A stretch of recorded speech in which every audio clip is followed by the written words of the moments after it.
Bonjour, bienvenue chez mon ami Sean.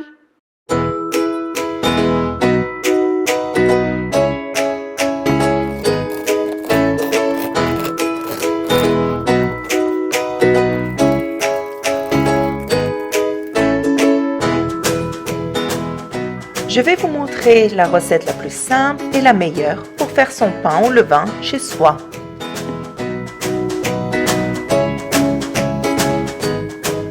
Pour 2 boules de pain de 24 cm de diamètre environ, cela vous prendra environ 24 à 48 heures de préparation. Oui, il faut avoir de la patience, mais vous pouvez être flexible. Vous n'avez pas besoin d'être dans la cuisine et de surveiller la pâte tout le temps. Pour les ingrédients, c'est très simple. Il vous faut de la farine, de l'eau et du sel. Et bien sûr, le levain. Vérifiez bien que vous avez assez de farine avant de commencer. Il va vous falloir environ 6 verres. Aussi, si votre levain est dans le frigo, sortez-le quelques jours avant et nourrissez-le pour qu'il soit actif. Pour la base, il vous faut une grande cuillère à soupe de levain que vous aurez cultivé auparavant, un demi-verre ou 75 g de farine, farine blanche, farine de blé tout usage, et un tiers de verre d'eau à température ambiante, ou 75 g également. Pour la pâte ensuite, il faut avoir 2 verres et demi d'eau, toujours à température ambiante, 525 g, une grande cuillère de sel fin et 5 verres et demi de farine, 700 g.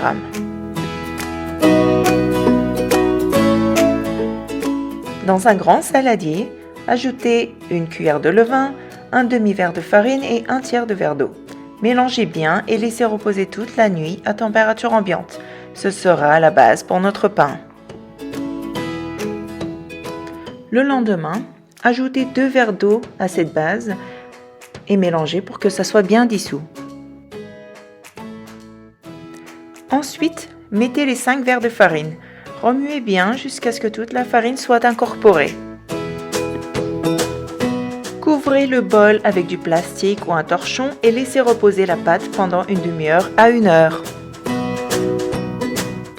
Pendant ce temps-là, faites dissoudre le sel dans un quart de verre d'eau.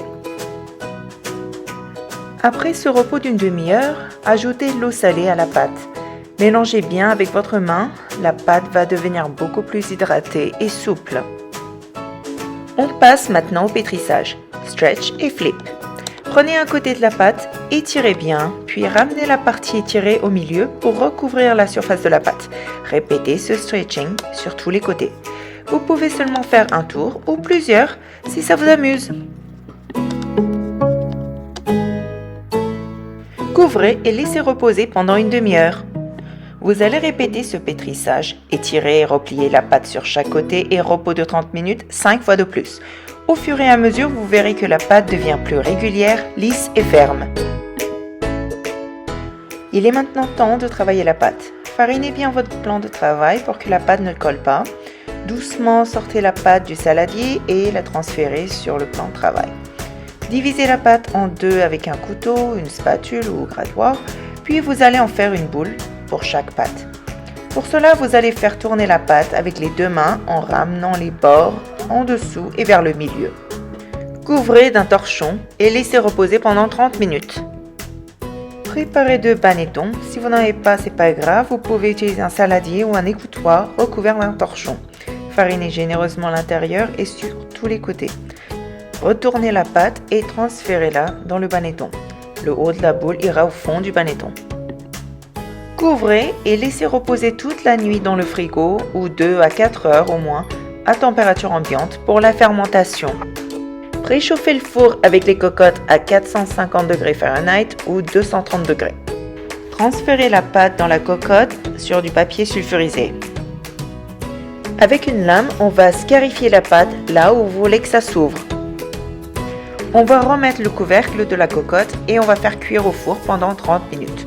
Ensuite, enlevez le couvercle et remettez au four pendant 15 à 20 minutes. Le pain va commencer à avoir une couleur dorée. Au bout de ces 15-20 minutes, éteignez complètement le four, mais laissez le pain dedans pendant encore 15 à 20 minutes. Laissez-le refroidir avant de le couper, même si on est bien tenté de le dévorer tout de suite. Merci pour vos likes et abonnements. Merci de m'avoir regardé. À bientôt!